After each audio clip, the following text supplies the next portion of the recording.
2024년 10월 두 번째 거룩한 주일 예배를 주님이 주신 기도를 함께 드리심으로 예배를 시작합니다. 너희는 이렇게 기도하라. 하늘에 계신 우리 아버지여, 이름이 거룩히 여김을 받으시오며 나라의 마옵시며 뜻이 하늘에서 이룬 것 같이 땅에서 이루어지리이다.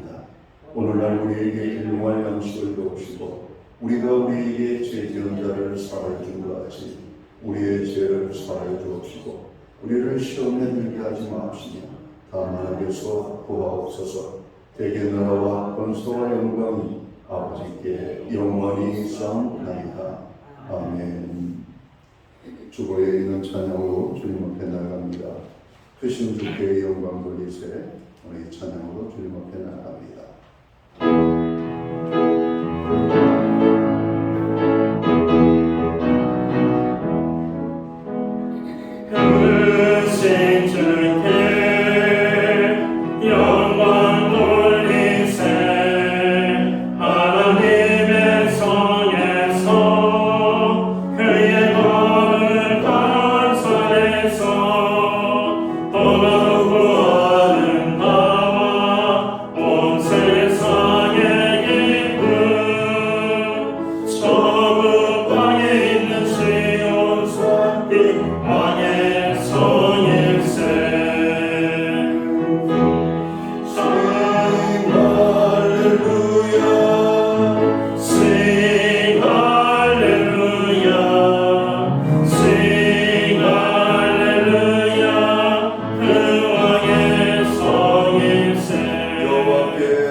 시편 67편 말씀을 한 절씩 교독합니다. 하나님은 우리에게 은혜를 베푸사 복을 주시고 그의 얼굴 빛을 우리에게 비추사 하나님이여 민족들이 주를 찬송하게 하시며 온 백성은 기쁘고 즐겁게 노래할지니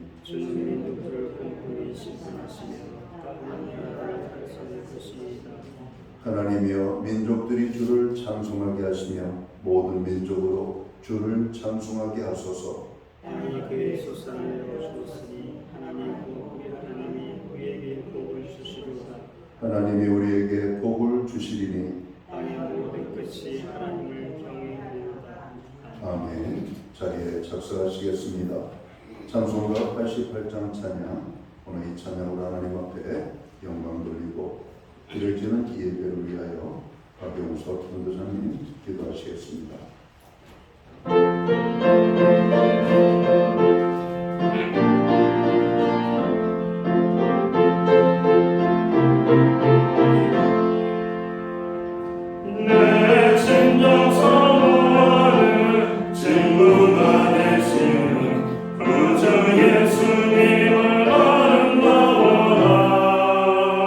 산 밑에 맥박하여 빛나는 새벽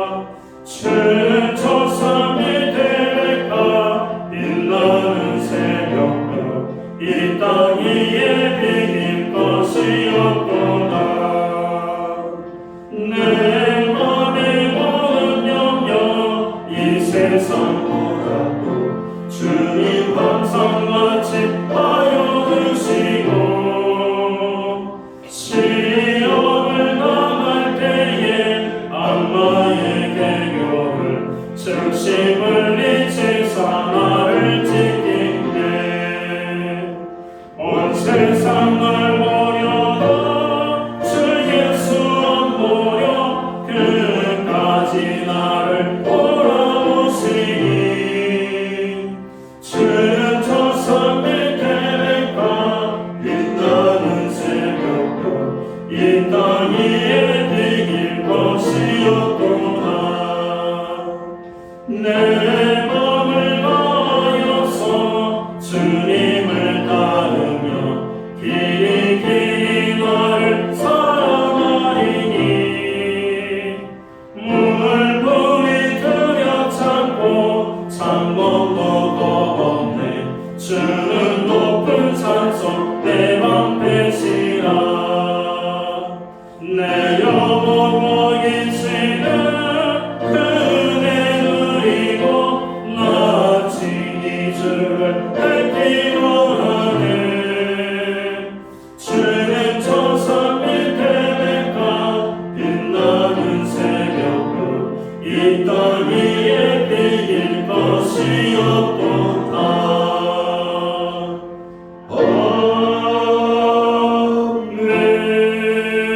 아멘.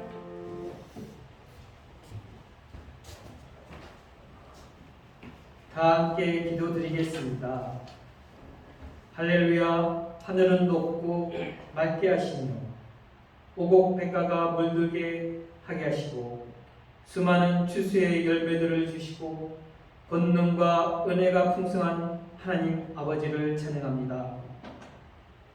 구원의 이름 되시며 유일한 소망 되시며 영원한 생명 되신 우리 주 예수 그리스도를 찬양합니다. 연약한 우리를 도우시고 함께 하시고 능력 주시는 보혜사 성령님을 찬양합니다. 사랑하는 아버지, 죄 가운데 살던 저희를 구별하여 택하여 자녀 삼아주시고 한 주 긍휼과 자비로 돌봐주시고 이 주엔 예배의 자리를 불러주시고 전능하신 아버지께 찬양케 하심을 감사드립니다. 오늘의 예배를 통하여 저희 삶 가운데 지금까지 돌보시고 사랑으로 인도하신 하나님을 기억하며 감사와 찬양할 수 있도록 하옵시고 또한 아름다운 이 계절을 통하여 하나님의 아름다우심과 사랑을 늘 찬양하게 하시고 늘 감사로 고백하며 기쁨으로 살 수 있도록 하옵소서. 임마누엘 하나님, 우리와 함께 하시며 마귀의 쾌락을 깨우시고 승리케 하심을 감사드립니다. 지금도 보이지 않지만 우리를 위하여 싸워주시는 하나님을 우리가 믿음의 눈으로 바라보게 하시고 의지하게 하옵소서. 그래서 우리 앞에 놓인 문제를 가장 좋은 것을 주시는 하나님 앞에 맡기고 기도하고 모든 염려 걱정을 물리칠 수 있도록 하옵소서. 저희가 늘 깨어서 기도함으로 믿음의 선한 싸움을 싸우게 하옵시고 말씀을 가까이 함으로 육신의 소욕을 십자가에 못 박고 성령께서 원하는 삶을 따라 하나님의 의를 이루도록 하옵소서. 주님, 세계 평화를 위해 기도합니다. 이스라엘과 하마스 싸움을 끝나게 하여 주옵소서. 이스라엘의 땅에 전쟁이 그치게 하시고 주님의 말씀으로 중동의 평화가 이루어지게 하옵소서. 또한 우크라이나와 러시아의 전쟁이 속히 종식되게 하옵소서. 하나님 아버지, 수능생들을 위하여 기도합니다. 지금까지 대학 입학을 위하여 힘써 수고하고 최선의 노력을 다하고 있습니다. 수시와 정시를 준비할 때 마음의 평가를 더하여 주시고 심적으로 안정을 주셔서 침착하게 잘 볼 수 있도록 힘주시고 은혜를 더하여 주시기를 기도합니다. 하나님 아버지, 주일학교에 부흥을 주옵소서. 교회 곳곳마다 주님의 사랑이 가득하고 아이들의 웃음소리와 찬양소리가 가득하게 하옵소서. 주님의 자녀들이 이 땅을 주님의 말씀으로 정복하는 주님의 군사로 일어날 수 있도록 교회 학교를 부흥케 하옵소서. 어둠 가운데 있던 저희를 구원하시고 새롭게 하셔서 어둠이 아닌 이제 빛의 일을 하도록 부르신 주님, 썩어질 이 땅의 것을 위하여 살지 않게 하시고 저희가 빛의 자녀답게 예수님의 십자가와의 사랑과 부활을 담대히 전하여 어둠 가운데 있는 영혼들을 생명의 빛으로 인도하여 주시옵소서. 이 시간 하나님의 말씀을 선포하시는 담임 목사님께 성령의 기름을 부어주옵소서. 그래서 그 말씀으로 저희가 늘 깨어 전신갑주를 입고 마귀 유혹에 승리케 하옵소서. 우리 목사님 영육간에 강건케 하시고 성령에 따라 행하여 모든 일에 있어서 하나님의 능력과 지혜가 나타나는 하나님의 종으로 귀하게 쓰임받는 목사님 될 걸 믿고 기도합니다.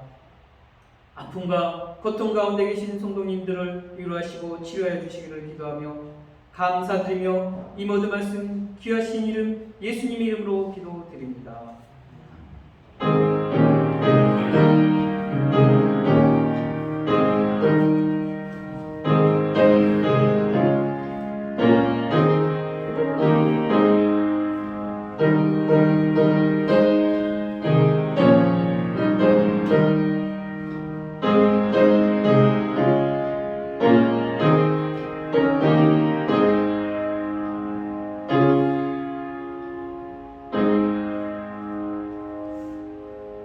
둘째 주 교회와 성도들에게 주시는 하나님의 말씀입니다. 함께 오실 주의 말씀은 신약성경 331면 데살로니가전서 5장 1절 말씀에서 11절까지의 말씀입니다. 찾으신 말씀을 한 절씩 교독하는 방법으로 말씀을 공독하겠습니다. 제가 먼저 데살로니가전서 5장 1절 말씀을 공독합니다. 형제들아, 때와 시기에 관하여는 너희에게 쓸 것이 없음은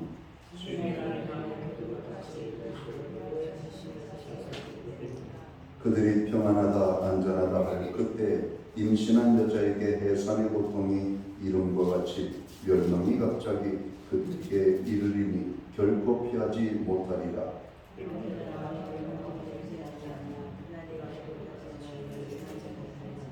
너희는 다 빛의 아들이요 낮의 아들이라. 우리가 밤이나 어둠에 속하지 아니하나니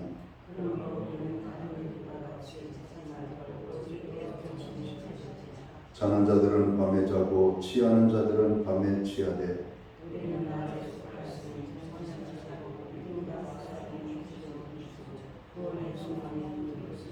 하나님의 우리를 세우심은 노하심에 이르게 하심이 아니요 오직 우리 주 예수 그리스도로 말미암아 구원을 받게 하심이라.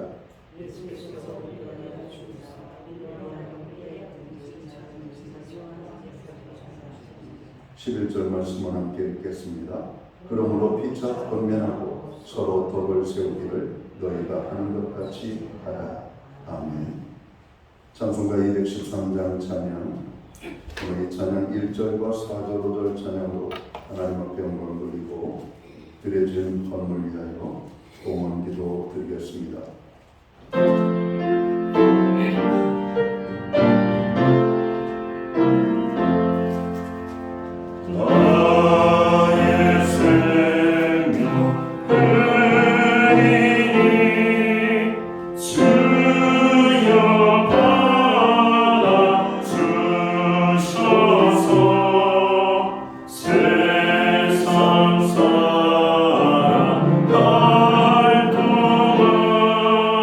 서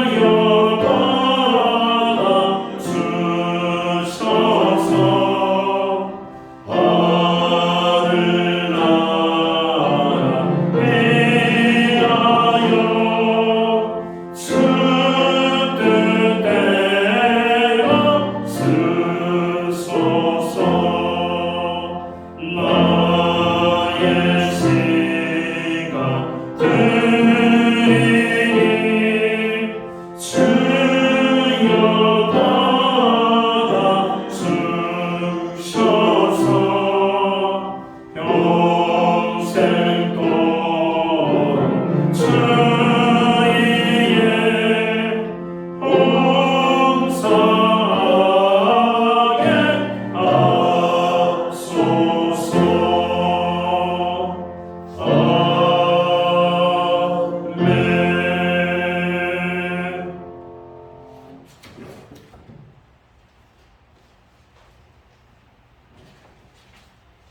드려진 헌금을 위하여 봉헌기도 드리겠습니다. 만복의 근원이 되시는 창조주 여호와 하나님 아버지, 우리에게 아름다운 계절, 이 결실의 계절 가을을 허락하시고 이 가을의 아름다운 계절 속에서 창조주 여호와 하나님의 선호를 찬양하며 예배하며 교회로 하여금 나아갈 수 있도록 특별한 은혜로 함께해 주심을 진심으로 감사함을 드립니다. 10월 두 번째 거룩한 주일 우리에게 허락하시고 또 이 날을 기억하게 하시며 아버지의 백성들이 흩어져 살던 삶의 자리에서 주의 전을 향하여 나아가게 하심을 또한 진심으로 감사함을 드립니다. 오늘 상한 심령으로 드리는 우리의 예배를 통하여 하나님 영광을 받아 주옵소서. 만복의 근원이신 하나님 앞에 나아가는 기쁨을 우리가 마음껏 누리는 이 예배의 자리가 되게 하여 주옵소서. 어떤 어려움과 고통과 연약함과 우리의 바람과 소원을 가지고 주님 앞에 나아가든지 오늘 예배의 자리에 이른 모든 주의 백성들 가운데 하나님의 은혜와 축복으로 저희의 모든 소원들이 아름답게 이루어지기를 간절히 소원합니다. 하나님의 시간 주의 성령의 임재하심으로 함께하여 주옵소서. 하나님의 임재의 영이 오늘 예배자들 가운데 함께하여 주옵소서. 예배를 통하여 하나님의 큰 평안과 기쁨을 맛볼 수 있도록 온 성도 주관하여 주옵소서. 정성되는 물로 주님 앞에 봉헌의 예물을 올려드립니다. 11조의 예물, 각종 제목의 감사의 예물, 목적성 헌물들과 주일헌금으로 주님 앞에 드립니다. 드려진 모든 손길들 주님 받으시옵고 저들을 축복하시되 하늘과 땅의 복으로 풍성케 하시며 영육간에 강건함을 주시고 부르짖어 간구하는 기도에 응답을 주시며 손대는 모든 일들과 발로 밟는 그 땅의 지경을 넓게 하시고 열매가 있게 하여 주옵소서. 가정에는 화목을, 일터와 생업과 기업과 우리의 산업의 전장에는 풍성의 축복을, 선물로 주신 자녀의 삶 속에는 하나님 함께 하심과 동행하심으로 인한 감정의 고백이 넘쳐나게 하여 주옵소서. 하나님, 우리가 기도할 수밖에 없음을 고백합니다. 세계를 위하여, 나라와 민족을 위하여, 교회와 성도들을 위하여, 연약한 지체들, 그리고 우리의 가정과 자녀와 우리의 삶의 문제들을 가지고 주님 앞에 나아가 간구할 때마다 하늘의 문이 열리기를 원합니다. 응답의 축복이 있기를 원합니다. 하나님이 도우셔서 모든 삶에 변화가 있게 하여 주옵소서. 특별히 주님의 위로의 손길이 필요한 심령들 어루만져 주시고 저들의 모든 아픔들이 깨끗하게 회복이 될 수 있도록 주님 저들 가운데 찾아가 어루만져 주시기를 간절히 소원합니다. 병든 자들을 주님 위하여 기도합니다. 주님의 치유의 손길이 함께하여 주옵소서. 하나님, 우리로 하여금 드릴 수 있는 환경과 믿음으로 드리게 하심을 감사합니다. 드려진 예물 사용되는 곳에 주님의 영광이 나타나고 하나님의 나라 복음을 위하여 사용되어지며 주님의 아버지 하나님 나라가 확장되어지는 일에만 온전히 아름답게 사용되게 하여 주옵소서.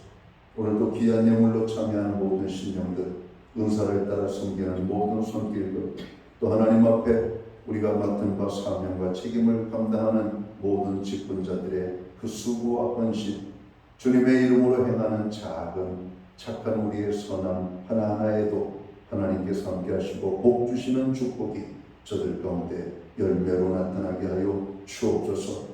오늘도 이 예배의 자리에 참여한 하나님의 사람들 한 사람 한 사람을 만복의 축복으로 축복하여 주옵소서. 이 모든 말씀을 우리 구주 예수 그리스도의 이름 받들어서 감사드리옵고 봉헌기도 드리옵나이다. 아멘.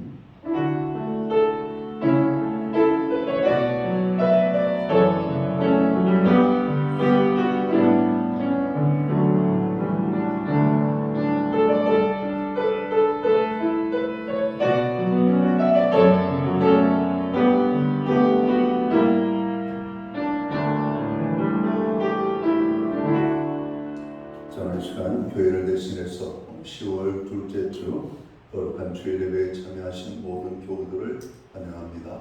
그리고 처음으로 나오신 분들을 환영하고 가정에서 영상으로 예배에 참여하는 믿음의 교우들에게 주님의 사랑과 평안으로 문안의 인사를 드립니다. 우리 옆에 계신 분들, 앞에 계신 분들 서로를 격려하고 위로하고 축복하는 사랑의 인사 함께 나누도록 하겠습니다. 반갑습니다. 축복합니다. 오늘 또 주의 은혜가 함께하는 아름다운 예배의 자리, 또 복된 예배의 자리가 되기를 간절히 소원합니다.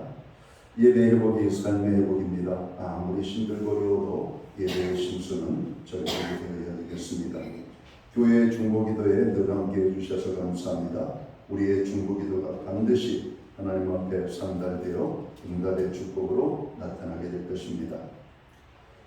감기 환자, 코로나 환자 급증하고 있죠. 건강관리에 유의하시면서 또 2024년을 또 아름답게 마무리하는 저희들이 되어야 되겠습니다. 예배 후에 각 목장은 목장 예배 모임으로 모임을 갖습니다. 교회는 매주 수요일마다 온라인 성경 공부를 제공하고 있습니다. 금주는 예배에 대하여 주제를 가지고 공부를 하도록 하겠습니다. 교회 신방이나 상담이 필요한 교우들께서는 교회 사무실에 말씀해 주시면 되겠습니다. 신현옥 집사님이 자녀 방문차 여러분 싱가포르로 출국하셨습니다. 수험생들을 위하여 기도해 주시고 특별히 군에 입대하여 또 나라를 지키고 있는 장병들을 위하여 여러분 기도해 주시기를 바랍니다. 교회에 육신의 연약함으로 고난을 당하는 분들이 많습니다. 특별히 건강의 회복을 위하여 많이 기도해 주시면 고맙겠습니다. 오늘 우리는 신약성경 데살로니가전서 5장 1절 말씀에서 11절까지의 말씀을 공부했습니다. 이 말씀을 중심으로 마지막 때를 사는 성도라는 제목을 가지고 함께 은혜의 말씀을 나누고자 합니다. 종말에 대한 설교를 들으면 여러분의 마음은 어떻습니까? 대부분의 사람들은 겁을 내는 사람들이 많습니다. 겁을 내는 이유가 뭘까? 저는 두 가지 이유가 있다고 생각해요. 하나는 재림의 주님을 만날 준비가 되어져 있지 않기 때문에 그런 것은 아닌가. 좀 더 구체적으로 말한다면 오늘 주님 오신다면 우리가 부끄러운 삶의 모습을 하고 있기 때문에 두려워하지 않을까 하는 생각을 하는 것이죠. 또 하나는 구원에 대한 확신이 부족하기 때문에 그런 것은 아닌가. 구원함을 얻은 성도에게 있어서 주님의 재림은 기쁨의 날이고 기다림의 날이고 축복의 날입니다. 우리가 두려워할 이유가 전혀 없는 것이죠. 그런데 종말에 대한 이 마지막 때에 대한 설교를 들으면 왠지 그냥 기분이 좋기보다는 두려움이 있다. 그러면 우리가 이 두 가지 문제 중에 하나에 우리가 걸려있는 것은 아닌지 한번 돌아볼 필요가 있습니다. 믿는 자의 삶 가운데 가장 큰 발견은 무엇일까요? 믿는 자의 삶 속에서 가장 큰 축복은 또한 무엇일까요? 하나님께서 믿는 자를 위하여 우리들을 위하여 행하신 가장 큰 일을 여러분 행하신 것은 무엇일까요? 오늘 세 가지 질문에 답은 하나입니다. 그것은 예수님의 구세주 되심이라는 것입니다. 예수님 안에 있는 구원이 이보다 더 크고 귀한 발견이 어디 있겠어요? 이보다 더 큰 축복이 어디에 있겠습니까? 참으로 예수님을 알게 된 우리는 더욱 감사와 기쁨과 믿음으로 주님과 동행하며 날마다 구원의 기쁨을 누리며 살아야 할 것입니다. 오늘 본문은 마지막 때를 사는 성도는 어떻게 살아야 된다고 말씀하고 있습니까? 먼저는 우리를 부르신 목적을 알고 살아야 된다 이렇게 말씀합니다. 9절의 말씀을 볼까요? 하나님이 우리를 세우심은 노하심에 이르게 하심이 아니요 오직 우리 주 예수 그리스도로 말미암아 구원을 받게 하심이라 이렇게 말씀을 합니다. 우리를 부르신 목적을 말씀하고 있습니다. 하나님께서 우리를 왜 부르셨습니까? 예수님이 왜 이 땅에 오셨고, 왜 십자가에 예수님이 못 박혀 죽으셨고 죽은 자 가운데 부활하셨을까? 바로 우리의 구원 때문이라고 말씀합니다. 구원이 왜 그렇게 중요합니까? 구원이 이루어질 때 죄의 문제가 해결되고 하나님과 우리 사이에 막힌 담이 헐리고 관계가 회복되고 세상에서의 평안과 기쁨과 자유와 은혜, 사랑의 삶이 비로소 우리의 삶 속에 임하기 때문에 그렇습니다. 그런데 우리들 가운데 아직도 신앙생활의 진정한 목적이 무엇인지, 우리가 받은 은혜가 진정 무엇인지, 왜 우리는 행복한 사람들인지, 왜 우리가 기뻐하는 삶을 살아야 되는지, 이것을 잘 모르는 분들이 너무나 많이 있는 것을 볼 때 안타까움을 여러분 갖지 않을 수가 없습니다. 성도는 다른 무엇보다도 이걸 알아야 합니다. 그래야 진정한 구원의 은총을 누리게 되는 것이죠. 진정 은혜와 기쁨과 능력 가운데 살기 위하여서 예수님이 우리의 삶의 구주와 주님이 되신다는 바로 이 구세주이심을 우리가 발견하고 이 예수님을 만나고 이 예수님 안에 있는 구원의 충만한 기쁨 속에 우리가 살아가도록 힘써야 할 것입니다. 이것이 우리의 삶에 정확하게 여러분 정리가 되어진다면 주님이 오늘 오시든 밤에 오시든 우리가 언제 오시든 우리는 주님 오신다는 이야기에 겁을 먹지 않게 될 것입니다. 오늘 우리는 예수님을 만난 사람들입니다. 구원함을 얻은 사람들입니다. 우리는 오히려 요한계시록에 오늘 초대교회 성도들의 인사처럼 마라나다, 주님 오시옵소서, 그리고 우리가 인사를 나눌 때마다 성도들에게 당신은 주님 맞이할 준비가 되셨습니까? 라고 하는 인사말이 우리들의 인사말이 되어야 되지 않을까 생각합니다. 영국인 의사 제임스 심프슨이라고 하는 분이 있었습니다. 이분은 29세 때 영국의 최고의 의대인 에딘버러 의과대학의 교수가 되죠. 외과 의사로서 그는 많은 수술을 했습니다.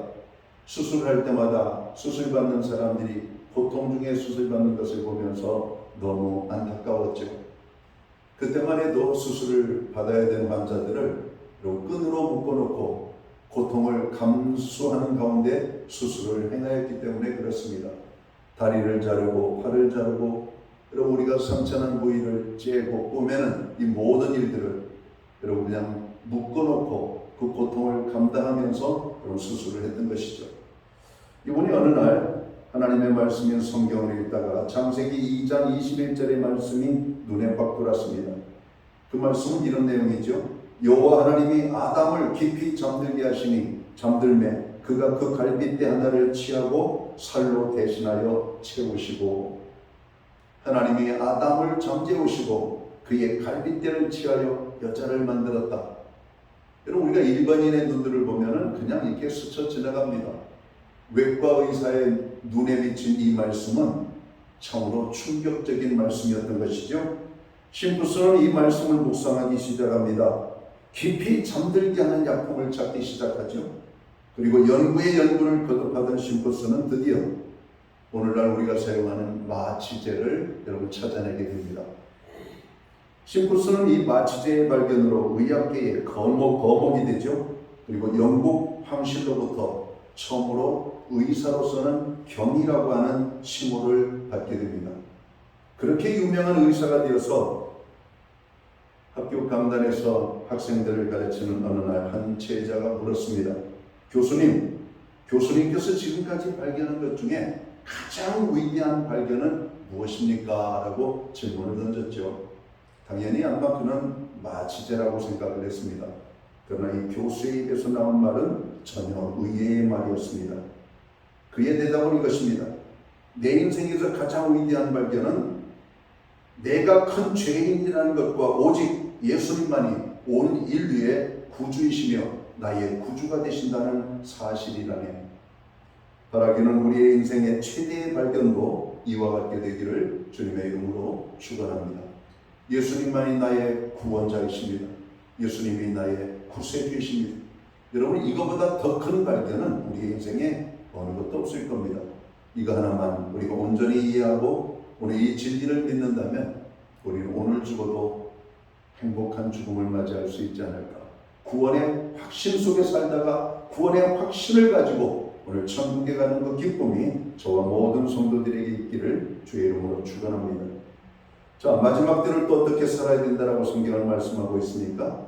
갑작스러운 재림을 대비하면서 살아야 된다 이렇게 말합니다. 오늘 3절에 있는 말씀을 보면 2절 3절을 보면 이렇게 말하고 있죠. 주의 날이 밤에 도적같이 이룰 줄 너희 자신이 자세히 알기 때문이라. 그들이 평안하다 안전하다 할 그때 임신한 여자에게 해산의 고통의 고통이 이름과 같이 멸망이 갑자기 그들에게 이르리니 결코 피하지 못하리라. 주님 재림은 결코 갑자기 임하시는 것이 아닙니다. 이미 예고되어져 있습니다. 그리고 준비하라고 주님은 오래전부터 말씀하고 있습니다. 오늘 우리의 게으름과 나태함이 주님의 재림을 준비하지 못하고 살기 때문에 갑자기 임하는 것처럼 느껴지는 것이죠. 봄이 지나면 여름이 오고 여름이 지나면 가을이 오고 가을이 오면 겨울이 오는 것을 우리는 너무나 잘 알고 있죠. 그리고 우리는 준비를 합니다. 봄에서 여름으로 맞이할 때 옷도 준비하고 그런 환경에 맞는 준비를 하죠. 또 여름을 맞이하면 여름을 맞이할 준비를 하고, 여러분 여름하면 우리에게 두 가지 큰 어려움이 오잖아요. 무더위 그리고 태풍과 장마 아닙니까? 이런 것들을 대비한 것들이. 여러분 가을이 오면 농부들의 손길이 정말 부지런하고 정말 잠자는 시간조차도 아까워 여러분 일터에서 살게 됩니다. 왜? 겨울이 속히 오기 때문에 그래요. 겨울이 오면 여러분 모든 생물이 다 죽음을 맞이합니다. 그 겨울이 오기 전에 여러분 수확한 것들을 애써 가꾼 것들을 수확하기 위하여서 농부의 손길이 바쁘게 움직일 수밖에 없는 것이죠.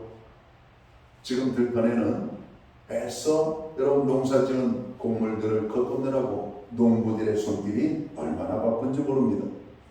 우리 믿는 자에게 있어서 마지막 종말이 재앙이 되지 않고 정말 기다림과 은혜와 축복이 되기 위해서는 오늘 이 마지막 때를 사는 우리가 갑작스러운 재림을 맞이하지 않도록 준비하는 삶을 살아야 된다는 것입니다. 예수님께서는 부활하신 후 승천하시면서 승천하는 모습과 같은 모습으로 재림할 것이라고 말씀합니다. 예수님께서 반드시 약속대로 오실 것이라고 믿는 이유는 구약에서 예언자들이 예언한 대로 한 번 오신 예수님께서 당신 자신이 약속한 대로 반드시 다시 오실 것이라고 하는 약속을 우리에게 주셨기 때문입니다. 예수님께서 다시 오실 때에는 첫 번 오실 때와는 다를 것을 성경에서 말씀하시죠. 초림의 예수님 때는 아무도 모르게 이 땅에 오셨습니다. 그리고 천사들을 통해서 들판에 자고 있는 몇몇 목자들과 동방의 박사들이 별을 연구하는 가운데 오늘 메시아가 태어날 징조를 보고 그들이 별을 따라왔다가 세상에 오신 예수님을 만나고 경배하는 장면을 봅니다. 예수님이 이 땅에 오시기까지 보내심을 받기까지는 그 누구도 모르게 여러분 하나님께서 예비하셨고 오늘 조용히 보내셨습니다. 그러나 재림 때에는 누구나 모두가 다 알게 오신다라고 하는 사실입니다. 초림 때에는 낮은 모습으로 말구에 태어나셨지만 그러나 재림 때에는 영광의 모습으로 오실 것이라고 말씀합니다. 초림 때에는 인류의 구원을 위하여서 오늘 예수님이 오셨지만 재림 때에는 인류를 세상을 심판하시기 위하여 오실 것이라고 말씀합니다. 우리가 재림을 준비하지 못하면 크나큰 어려움 속에 빠지게 될 것입니다. 그런데 이러한 주의 날이 어떻게 온다고요? 도적같이 오리라고 말씀합니다. 도적이 예고하고 들어오지 않는 것처럼 주의 날도 얘기하지 않을 때 임할 것임을 말씀하고 있습니다. 믿는 우리들은 갑작스러운 재림을 대비하면서 살아야 할 것입니다. 우리들이 종말을 어떻게 대비하면서 살아야 합니까? 하루하루를 마침표를 찍는 것처럼 여러분 살아가야 할 것입니다. 우리들은 주님이 오실 때 준비된 상태로 주님을 맞이하기 위하여 매일 저녁 잠자리에 들면서 주님이 그날 밤에 오시더라도 기쁘게 맞이할 준비가 되었는지를 살피면서 잠자리에 들어야 할 것입니다. 죄 지은 것이나 하나님의 뜻에 어긋나는 일을 한 것이 있다면 회개하고 잠자리에 들어야 돼요. 남의 원한을 살만한 일이 있으면 용서를 구하고 남을 원망하는 마음이 우리의 마음에 있으면 용서하고 잠자리에 들어야 됩니다. 저도 이런 삶을 살고 있습니다. 하루를 마무리하면서 하나님 오늘도 저로 인하여 아픔을 당하는 분들 그 마음을 위로해 주시고 그들 가운데 함께해 주옵소서. 저에게 잘못하고 저에게 아픔을 준 사람들을 용서하고 오늘 그 밤을 평안하게 잡니다. 얼마나 편안한지 몰라요. 하나님 그 사랑하는 자들에게 단잠을 주시는 하나님이시기 때문에 저는 신약교회 온 지가 이제 22년째가 되는 것 같습니다. 22년 오늘 목회를 하면서 8번의 이사를 했습니다. 근데 이사를 하는 어떤 과정 속에서 보면 집을 내놓기도 하고 또 집을 찾아 구하러 다니기도 하죠. 2년을 살다 이사를 가고 주인이 그럼 집을 비워달라면 어쩔 수 없잖아요. 또 좋은 주인을 만나면 6년을 살 때도 있었고 2년 계약이니까 자 이런 어떤 삶을 8번 이사를 했어요. 그런데 집을 이렇게 보러 오기 위해서는 항상 집이 어떻게 되냐면 정리정돈된 상태를 준비해야 됩니다. 그 기간이 한 달 정도 돼요. 한 달 정도 그냥 시도 때도 없이 부동산 주인과 더불어 집을 보러 오시는 분들이 오면 여러분 지저분한 상태에서 사람들을 맞이할 수 없잖아요. 저희 아내가 그때마다 많이 스트레스를 받았던 것 같습니다. 여러분 이런 어떤 것들 여러분 우리가 언제 집을 보러 올 사람이 여러분 올지 모르니까 그리고 이 집이 빨리 나가야 되니까 여러분 좋은 상태로 보여주기 위해서 우리는 깨끗하게 정리를 하죠. 여러분 우리의 삶도 역시 마찬가지라고 생각합니다. 주님의 재림을 준비하는 사람들은 부끄러운 모습으로 주님을 맞이하지 않도록 항상 깨어서 준비해야 되는 것이죠. 여러분 우리 집에 손님 하나만 와도 여러분 먹던 그릇 그냥 벗어놓은 세탁물들 그리고 이것저것 방치해놓은 집안의 물건들을 어지러운 가운데 손님을 맞이하는 경우는 없잖아요. 물론 요즘은 가정으로 손님을 맞이하는 경우는 극히 드문 것 같아요. 밖에서 다 만나서 식사하고 차도 마시고 아마 시간을 보내다가 헤어지는 것이 일반적이죠. 그러나 과거에는 집에 많은 손님들이 여러분 오셨던 것을 기억합니다. 가족들이 오기도 하고 그러나 누가 오더라도 집안 식구 외에 외부 사람들이 집안에 오면 항상 청결한 상태를 보이기 위해서 준비를 하는 것처럼 우리 예수 믿고 구원함을 얻은 하나님의 자녀들은 언제 주님이 오시더라도 우리가 부끄러운 모습으로 주님을 맞이 않도록 갑작스러운 재림이 되지 않도록 항상 준비하는 삶을 살아야 될 것을 오늘 성경은 말씀하고 있습니다. 자 마지막 때를 살아가는 성도는 또 어떻게 살아야 된다고 말합니까? 죄 가운데 있지 말라고 오늘 성경은 말씀합니다. 주님 다시 오실 날을 아무도 알지 못한다는 것은 곧 우리가 그날이 언제 오더라도 주님을 맞을 믿음의 준비가 되어 있어야 함을 각성시키는 말이라고 생각합니다. 그러니까 언제 오셔도 주님 괜찮습니다 라고 이런 준비를 우리가 하도록 하는 것이죠. 이 말씀의 의미는 오늘 본문 4절에서 8절까지의 말씀을 보면 이렇게 말씀합니다. 형제들아 너희는 어둠에 있지 아니하며 그날이 도적같이 너희에게 임하지 못하리니 너희는 다 빛의 아들이요 낮의 아들이라 우리가 밤이나 어둠에 속하지 아니하나니 그러므로 우리는 다른 이들과 같이 자지 말고 오직 깨어 정신을 차릴지라 자는 자들은 밤에 자고 취하는 자들은 밤에 취하되 우리는 낮에 속하였으니 정신을 차리고 믿음과 사랑에 호심경을 붙이고 구원의 소망의 투구를 쓰자 이렇게 말씀합니다. 여기서 그리스도인들은 밤이나 어둠에 속한 자들이 아니라 낮과 빛의 아들들이라고 말씀하고 있습니다. 여러분 밤이나 어둠에 속한 자들은 항상 잠들어 있고 술 취해 있기 때문에 주님의 날이 그들에게는 도적같이 임할 수밖에 없음을 말하고 있습니다. 그러나 낮에 속한 사람들은 깨어 있듯이 그리스도인들은 항상 정신을 차리고 있어야 한다는 것입니다. 정신을 차리고 있다는 것은 영적 싸움을 싸울 무장을 잘하고 있는 것입니다. 여러분 우리가 죄에 쉽게 넘어질 수가 없죠. 왜냐하면 죄는 하나님이 싫어하는 것이고 죄를 지면 하나님의 기쁨과 평안을 잃어버리기 때문에 죄를 우리는 안 지려고 합니다. 죄를 지어도 금방 하나님 앞에 회개하며 자복하고 통회하며 하나님의 용서를 구하며 나아갑니다. 여러분 죄라고 하는 것은 무서운 것입니다. 죄라고 하는 것은 무거워요. 죄라고 하는 것은 결코 우리의 삶을 유쾌하게 만들지 못하게 있습니다. 그러나 어둠 속에 있는 사람들, 술 취함 속에 있는 사람들은 항상 죄의 무방비 상태에 빠져 있는 삶을 살게 된다는 겁니다. 마지막 때를 살아가는 성도들은 우리가 죄 가운데 거하지 않도록 항상 조심해야 합니다. 낮에와 같이 단정한 모습으로 살아야 될 것을 말씀하고 있는 것입니다. 훤한 대낮에 여러분 죄를 짓는 사람은 거의 없죠. 어둠이 짙어지고 아무도 보지 아니하고 은밀한 중에 술 취함 중에 사람들이 살다 보면 여러분 죄를 짓게 되죠. 매일같이 사회면을 장식하고 있는 것이 음주운전으로 인한 우리 사회의 아픔과 고통에 대한 여러분 뉴스입니다. 음주운전, 자기는 기분 좋게 한 잔을 했을지 몰라도 그 한 잔하고 핸들을 잡으면 안 되는데 핸들을 잡고 자기 자신은 물론이거니와 다른 사람의 가정을, 행복을, 평안을 깨쳐버리는 이러한 것들 얼마나 큰 죄악인지 모릅니다. 그리고 우리 사회는 술 때문에 그랬다고 그들에게 관용을 허락하죠. 그리고 술 취한 사람은 또 다시 술을 먹게 되고 또 운전을 했던 사람은 한 번 걸리고 두 번 걸리고 세 번 걸리고 네 번 걸리고 자꾸 우리 사회는 왜 이렇게 관용이 큰지 음주운전에 걸리면 운전대를 잡지 못하게 해야 돼요. 여러분 충분한 반성과 교훈이 있는 다음에 운전대를 다시 잡도록 다시 처음부터 여러분 운전하는 일이 얼마나 위험하고 얼마나 많은 책임이 있다는지를 여러분 분명하게 가르쳐야 되는 것이 우리 사회의 문제가 아닌가 생각합니다. 대한민국은 정말 술권하는 사회고 술이 얼마나 많이 사람들에게 여러분 적으로 소비되는지를 여러분이 잘 알고 있습니다. 정말 낮과 밤의 세계가 다르잖아요. 낮의 세계와 다르고 밤의 세계가 다른 이 모습들.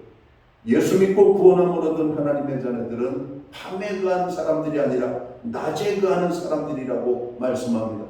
그런데 우리가 죄 가운데 있다는 것은 어둠 속에 있는 것이죠. 주님 오시는 그날이 죄 가운데 있는 그날이 되지 않기를 주님의 이름으로 축원합니다. 이것이 마지막 때를 준비하는 성도의 삶이에요. 저 마지막으로 오늘 성경은 마지막 때를 살아가는 성도는 어떻게 살아가야 되는가? 오늘 11절의 말씀을 보면 이렇게 말합니다. 그러므로 피차 권면하고 서로 덕을 세우기를 너희가 하는 것 같이 하라. 여러분 무엇을 권면하라는 것일까요? 두말할 필요도 없이 앞서 말씀했던 내용들을 권면하라고 하는 말씀입니다. 주님 다시 오십니다. 주님 재림을 준비하는 삶을 살아야 합니다. 하나님께서 우리를 구원해 주셨음을 감사하는 삶을 살아야 됩니다. 죄악 가운데 거하지 않는 삶을 살아야 됩니다. 우리가 말씀과 기도에 깨어있는 삶을 살아야 됩니다. 오늘 교회를 세우고 성도를 세우며 우리가 믿음을 서로 격려하는 삶을 살아야 합니다. 바로 이 교회는 바로 마지막 때 이런 삶을 살아야 됩니다. 단지 그저 건강하게 잘 먹고 잘 사는 것이 아닌 믿음 안에서 영원한 영광의 나라를 바라보며 살아갈 것을 권면하고 그러한 삶을 살 수 있도록 강조할 뿐만 아니라 교회는 그러한 영적인 분위기를 만들어야만 합니다. 지금 우리가 먹고 마시고 놀 때가 아닙니다. 기도하고 말씀 가운데 오늘도 많은 영혼들이 하나님께로 돌아와 구원의 기쁨을 누리며 우리가 주님의 재림을 준비하는 교회와 성도들로 살아가야 되기 때문에 그렇습니다. 모일 때마다 성도들의 그런 모습을 찾아야 돼요. 영적으로 흐트러져 있는 사람들을 권면하고 기도하지 않는 사람들을 권면하고 말씀 가운데 거하지 않는 사람들을 권면하고 오늘 세상의 삶 속에 빠져있는 것들을 우리가 조심하면서 주님의 몸된 교회를 아름답게 섬기는 일을 위하여 힘쓰는 저희들이 되어야 할 것입니다. 주님은 교회를 위하여 목숨을 바쳤습니다. 교회는 주님의 피값 위에 세우신 공동체죠. 이 공동체를 사랑하며 공동체를 통해서 하나님 앞에 가까이 나아가는 것이 마지막 때를 준비하는 교회의 모습이 되어야 되지 않을까 생각합니다. 우리들 한 사람 한 사람은 교회입니다. 여러분 건물이 무너지는 것은 큰 문제로 무너지는 게 아니죠. 기초의 작은 부분이 흔들릴 때 교회가 무너지는 것입니다. 우리들은 교회를 쌓아가는 벽돌 한 장 한 장입니다. 한 장 한 장이 흔들릴 때 여러분 큰 어려움에 빠지는 겁니다. 서로를 권면하고 위로하고 피차 서로를 세우는 일들이 오늘 저희들이 마지막 때에 해야 될 것입니다. 히브리서 10장 24, 25절에 있는 말씀도 서로 돌아보아 사랑과 선행을 격려하고 모이기를 배하는 어떤 사람들의 습관을 따라 살지 말라고 오늘 말씀하고 있습니다. 여러분, 우리가 하나님 앞에 예배하고 또 하나님의 은혜를 받는 이유가 있다면 우리가 죄악 가운데 가지 아니하고 주님의 재림을 분명하게 준비하는 삶을 살기 위해서 그런 것입니다. 우리들은 지금 마지막 때를 살아가고 있습니다. 우리 모두는 예수님만이 나의 구주가 되심을 감사하며 주님이 언제 오시더라도 주님 만날 준비를 하며 날마다 기쁨 가운데 승리의 삶을 살아가는 저와 모든 성도들이 되시기를 주의 이름으로 축원합니다. 기도합니다. 하나님 아버지, 우리가 마지막 때를 살아가고 있습니다. 단지 이 마지막이라고 하는 말을 듣기 싫어할 수도 있고 두려울 수도 있고 우리의 마음에 근심 걱정이 될 수도 있지만 성경의 말씀은 분명하게 주님이 재림하실 것을 말씀하고 있습니다. 그것이 오늘일런지 내일일런지 금년일런지 내년일런지 우리는 잘 알지 못합니다. 그러나 주님이 오늘 오시더라도 재림하시는 주님 앞에 부끄럽지 않은 우리의 삶이 되도록 저희들이 준비하는 성도들이 되게 하여 주옵소서. 마지막 때를 살아가는 성도들 깨어있게 하시고 또 하나님의 은혜 속에 거하는 교회와 성도들 되게 하여 주옵소서. 하나님, 오늘 세상에 대한 많은 저로 염려들, 걱정, 근심, 아버지 두려움이 있습니다.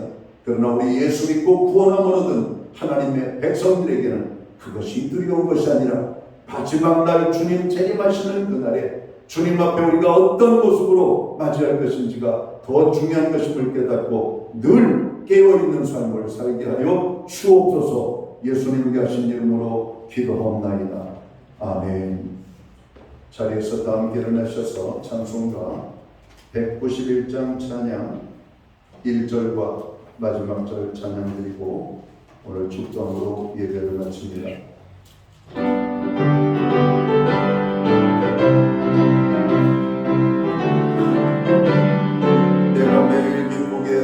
내가 매일 기쁘게 순례의 길에 나는 주의 발이 나를 안보하며 내가 주의 근복을 받는 참된 미련을 주의 영이 함께하리라. 성령의 계시네 할렐루야 함께하시네. 좁은 길을 걸으며 밤낮 기뻐하는 것 주의 영이 함께하리라. 세상 모든 욕망과 너의 모든 정욕은 십자가의 이미 못을 막아내. 어두운 밤이 지나고 무거운 짐 벗으니 주의 영이 함께하리라. 성령의 계시네 할렐루야 함께하시네. 좁은 길을 걸으며 밤낮 기뻐하는 것 주의 영이 함께하리라.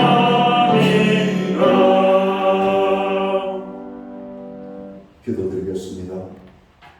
이제는 교회의 머리가 되시는 우리 구주 예수 그리스도의 주신 은혜와 하나님 아버지의 무한하신 사랑하심과 성령님의 감화 감동 교통하시며 늘 함께하여 주시는 역사가 마지막 때를 살아가는 우리들이 주님 오심을 언제든지 맞이할 준비하며 살기 원하는 오늘 예배의 자리에 참여한 하나님의 사람들 머리 위에 저들의 가정과 세우신 교회 가운데 이제로부터 영원토록 함께하여 주셨기를 예수님의 이름으로 간절히 축원하옵나이다. 아멘.